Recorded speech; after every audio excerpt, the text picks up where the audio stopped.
Indo British advanced pain clinic, నొప్పి మాయం, surgery దూరం. For appointments 9155515563.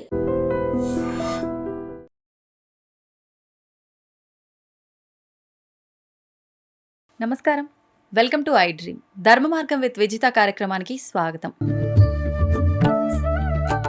హరే కృష్ణ ప్రభుజీ. హరే కృష్ణ. అయితే ప్రభుజీ, ప్రతి ఒక్కరం కూడా జన్మ తీసుకొని ఒకసారి భూమి మీదకి వచ్చాక ఈ బంధాలు, బంధుత్వాలు, ఈ కొట్లాటలు, చాలా రకాలుగా ప్రేమ, అనుబంధాలు, వీటిల్లో కొట్టుమిట్టాడుతూ ఉంటాం.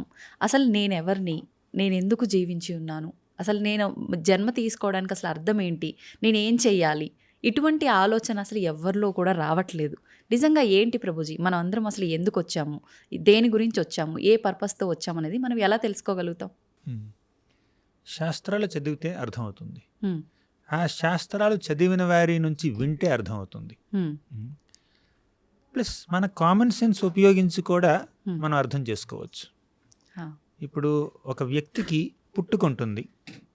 వ్యక్తికి పుట్టుకంటే అది వ్యక్తికి పుట్టుక కాదు, వ్యక్తి యొక్క శరీరానికి పుట్టుక. ఆ శరీరం తల్లి గర్భంలో నుంచి బయటికి వచ్చినటువంటి రోజుని మనం పుట్టినరోజు అంటాం. ప్రతి సంవత్సరం యానివర్సరీ సెలబ్రేట్ చేసుకుంటాం అనమాట, బర్త్ యానివర్సరీ. కానీ ఆ శరీరంలో ఆ వ్యక్తి 70 ఏళ్ళలో, 60 ఏళ్ళలో, 50 ఏళ్ళలో, 100 ఏళ్ళలో బ్రతకొచ్చు. ఆ తర్వాత డెత్ యానివర్సరీ సెలబ్రేట్ చేసుకుంటారు. ఈ బాడీకి బర్త్ అని, డెత్ అని, జననం, మరణం అని ఉన్నాయి. కానీ ఆ వ్యక్తికి, ఆ శరీరంలో ఉన్నటువంటి వ్యక్తికి మాత్రం జననం లేదు, మరణం లేదు. దేహినోస్మిన్ యథా దేహే కౌమారం యవ్వనం జర తథా దేహాంతర ప్రాప్తి ధీరస్తత్ర న ముహ్యతి. దేహి అంటే దేహంలోకి ప్రవేశించినటువంటి వ్యక్తి, ఆత్మ. ఆత్మకి పుట్టుక లేదు, చావు లేదు. సరే, మీరు అడిగినట్టు ఇంతకీ ఈ ఆత్మ శరీరంలోకి ఎందుకు ప్రవేశిస్తుంది? అలా శరీరంలోకి ప్రవేశించిన తర్వాత ఆ శరీరంతో ఎన్నెన్నో బంధాలు, బంధుత్వాలు, అనుబంధాలు, ఎమోషన్స్, ఎమోషనల్ అటాచ్మెంట్స్, ఎవర్షన్స్ అవన్నీ వస్తూనే ఉంటాయి. అసలు లైఫ్ పర్పస్ ఏమిటి? మీరు అన్నట్టు ఈ బంధాల్లో, అనుబంధాల్లో, కాన్ఫ్లిక్ట్స్లో కొట్టుమిట్టాడుతూ ఉంటాం. అసలు లైఫ్ పర్పస్ ఏమిటి? ఆ కాన్ఫ్లిక్ట్లోంచి బయటపడ్డమైనా చాలామంది వాళ్ళు భౌతికవాదులైనా, ఆధ్యాత్మిక జీవనాన్ని గడిపేవారైనా కూడా చాలామంది లైఫ్ పర్పస్ అంటే జీవితం యొక్క గమ్యం, జీవితం యొక్క లక్ష్యం ఆనందించడం అంటే ఒప్పుకుంటారు. చాలామంది ఒప్పుకుంటారు హ్యాపీనెస్. కొంతమందికి ఆ హ్యాపీనెస్, ఆ ఆనందం బంధాల్లో, బంధుత్వాల్లో దొరుకుతుంది. ఇంకొంతమందికి ఏమిటంటే సదుపాయాల్లో, ఫెసిలిటీస్లో, డబ్బులో, పెద్ద ఇల్లు, పెద్ద కారు, పెద్ద బంగ్లా, చక్కటి ఆహారం, దాంట్లో దొరుకుతుంది. ఇంకొంతమందికి దేవుడి పూజలో దొరుకుతుంది. కానీ వీటిలో వ్యత్యాసం ఏమిటో తెలుసా? అందరూ ఆనందాన్ని కోరుకుంటున్నారు, కానీ ఇవన్నీ శాశ్వతమైనవి కాదు కదా. కరెక్ట్ చెప్పారు మీరు. ఇందులో ఇవన్నీ ఆనందాలే, కానీ శాశ్వత ఆనందం ఏమిటి, అది మనం వెతుక్కోవాలి. ఆ వెతుక్కోవడం జీవితం యొక్క పరమార్థం. సరే, ఇప్పుడు ఎవరైతే ఆనందాన్ని శారీరక సుఖాల్లో కోరుకుంటున్నారో వాళ్ళ ఆనందం ఏమిటో తెలుసా? అది బాడీలీ హ్యాపీనెస్. అంటే శారీరకంగా వాళ్ళు ఆనందాన్ని పొందుతున్నారనమాట. అంటే మంచి ఏసీలో కూర్చున్నారు, ఏసీ రూమ్లో కూర్చున్నారు, చక్కటి సాఫ్ట్ సోఫాలో కూర్చున్నారు, మంచి ఆహారం తింటున్నారు. ఇదంతా శరీరానికి సంబంధించినటువంటి హ్యాపీనెస్. బాడీలీ హ్యాపీనెస్ కొంత ఉండాలి. 2, మంచి ఫ్రెండ్షిప్స్, రిలేషన్షిప్స్, అందులో హ్యాపీనెస్ ఉంది మీకు. అదేమిటంటే ఎమోషనల్ హ్యాపీనెస్, మెంటల్ లెవెల్లో. ఇంకొంతమంది మంచి మంచి ఐడియాస్ వస్తాయి వాళ్ళకి. ఇప్పుడు కెమెరా తీస్తున్నారు, వీడియో ఎలా ఎడిటింగ్ చేయాలో ఐడియాస్ వస్తాయి కొంతమందికి. లేదంటే రీసెర్చ్ చేస్తారు, ఇన్వెంట్ చేస్తారు, స్మార్ట్ ఫోన్ కనుక్కున్నారు. అలా కొంతమంది ఇంటలెక్చువల్ హ్యాపీనెస్, అంటే వారి యొక్క బుద్ధి లెవెల్లో ఉంటుంది వాళ్ళ హ్యాపీనెస్. అంటే ఏదైనా కనుక్కుంటే, ఒక పెద్ద ప్రాబ్లమ్ని సాల్వ్ చేస్తే, ఆ కష్టంలో నుంచి బయటపడితే తన తెలివితేటలతో, అప్పుడు వాళ్ళకి ఇంటలెక్చువల్ హ్యాపీనెస్ వస్తుంది.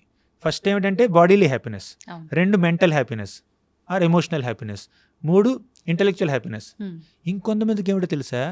ఈగోయిస్టిక్ హ్యాపీనెస్ వస్తుంది. అహంకారానికి ఒక కంఫర్ట్ అనమాట. ఇంకొకరిని డిఫీట్ చేస్తే, వాళ్ళని పోటీలో ఓడిస్తే, నేను ఫస్ట్ ర్యాంక్, వాడిది సెకండ్ ర్యాంక్, అప్పుడు ఆనందం వస్తుంది అనమాట. అది ఈగోయిస్టిక్ హ్యాపీనెస్ అంటారు. అది కరెక్టే అంటారా? కరెక్ట్ కాదు. కానీ నేను హ్యాపీనెస్ అంటే ఆనందం ఎన్ని ఫ్లేవర్స్లో దొరుకుతుందో చెప్తున్నాను. ఐస్ క్రీమ్ చాలా ఫ్లేవర్స్లో దొరుకుతుంది కదా, బటర్ స్కాచ్ అని, వెనీలా అని, స్ట్రాబెర్రీ అని. అలాగే ఆనందం కూడా bodily level, mental level, intellectual level, egoistic level. ఈ 4 భౌతికమే, అవునండి. 4 తాత్కాలికమే. ఉమ్, శారీరకంగా సుఖాన్ని ఎంత అనుభవిస్తారు చెప్పండి? ఉమ్, కొంతమంది వయసులో ఉన్నప్పుడు వాళ్ళకి ఏమిటంటే సెన్సెస్ స్ట్రాంగ్గా ఉంటాయి కాబట్టి, ఇంద్రియాలు గట్టిగా ఉంటాయి కాబట్టి ఎంత అన్నం తిన్నా, ఎంత మంచి రుచికరమైన పదార్థాలు తిన్నా అరిగించుకుంటారు. అవును. కానీ వయసు పైబడింది అనుకోండి, అరగదు సరిగ్గా. అవును. అప్పుడు ఆ సెన్సెస్ హ్యాపీనెస్ చూడండి, ఆ టంగ్కి ఉన్నటువంటి హ్యాపీనెస్ దాన్ని అనుభవించలేరు వాళ్ళు. అవును. అలా శారీరక సుఖానికి ఒక లిమిట్ ఉంది, ఒక పరిమితి ఉంది. ఉమ్, అలాగే ఎమోషనల్ దానికి కూడా ఒక లిమిట్ ఉంది, అది మెటీరియల్. ఉమ్, అలాగే ఇంటలెక్చువల్ కూడా దానికి ఒక లిమిట్ ఉంది. ఈగోయిస్ట్ కూడా దానికి అది ఎప్పుడు మంచిది కాదు ఇంకా చెప్పాలంటే. ఉమ్, అవును. ఇప్పుడు ఈ 4 ఆనందాలకి అతీతమైనటువంటి ఆనందం ఆధ్యాత్మిక ఆనందం. ఉమ్, అది భగవంతుడి భక్తిలో దొరుకుతుంది. భగవంతుడి యొక్క నామకీర్తనలో, ఉమ్, ఆయన యొక్క లీలల్ని శ్రవణం చేయడంలో, అప్పుడు దాంట్లో మనకి దొరికే ఆనందాన్ని ఆధ్యాత్మిక ఆనందం అంటారు. ఉమ్, అది ఈ 4 రకాల భౌతిక ఆనందాలకి అతీతం. హా, ఆ ఆనందాన్ని కనుక్కోవడం, ఆ ఆనందాన్ని అనుభవించడం, భగవత్ సేవలో, భగవన్నామ జపంలో, కీర్తనలో ఆనందాన్ని పొందడం మన జీవితం యొక్క పరమార్థం. అయితే ప్రభుజీ చాలా మంది ఆధ్యాత్మిక మార్గంలో ఉన్నా కూడా అయితే తప్పులు చేస్తూనే ఉంటారు, ఎదుటివారిని నొప్పిస్తూనే ఉంటారు. ఇంత ఆధ్యాత్మిక మార్గంలో వెళ్తున్నా కూడా ఎందుకు ఇలాంటి తప్పులు చేస్తుంటారు, ఎదుటివారిని ఎందుకు నొప్పించేలా మాట్లాడుతుంటారంటారు? అంటే ఆధ్యాత్మిక మార్గాన్ని వారు ప్రారంభిస్తారు, ఉమ్, కానీ పరిపక్వత లేనంత వరకు చిన్న చిన్న తప్పులు జరుగుతూనే ఉంటాయి. కొన్నిసార్లు పెద్ద తప్పులు కూడా జరుగుతుంటాయి. అవునండి. అంటే వాళ్ళు ప్రాక్టీస్ చేస్తున్నారు, ఉమ్, పర్ఫెక్షన్ రాలేదు. బీటెక్ కాలేజీలో జాయిన్ అయితే ఫస్ట్ సెమిస్టర్లో ఉంటాడు ఒకడు, అవును. ఇంకొకడు 2వ సెమిస్టర్లో ఉంటాడు, ఇంకోటి 8th సెమిస్టర్లో ఉంటాడు. ఉమ్, ఉమ్, అంటే 8th సెమిస్టర్లో ఉన్నటువంటి, అంటే ఫైనల్ ఇయర్ ఫైనల్ సెమిస్టర్లో ఉన్నటువంటి వ్యక్తికి, ఒక స్టూడెంట్కి ఎంత సబ్జెక్ట్ ఉంటుందో అంత సబ్జెక్టు ఫస్ట్ సెమిస్టర్ స్టూడెంట్కి ఉండదు. ఉమ్, అదేవిధంగా భక్తి మార్గాన్ని ఆచరించిన వాళ్ళకి కూడా అప్పుడే ప్రారంభ దశలో ఉన్న వాళ్ళకి అంత పరిపక్వత ఉండదు. ఎలా వస్తుంది ప్రభుజీ ఆ పరిపక్వత? ఆ పరిపక్వత ఈ మార్గాన్ని చక్కగా పాటించాలి. ఉమ్, ఇప్పుడు శ్రవణ కీర్తనాల్ని ప్రారంభించారు, హరినామాన్ని జపిస్తున్నారు, ఉమ్, భగవంతుని పూజిస్తున్నారు, కృష్ణుడు అన్నట్టు మన్మనాభవ మద్భక్తో మధ్యాజీ మాం నమస్కురు, ఇవన్నీ చేస్తున్నారు, సాధన చేస్తూ ఉన్నారు.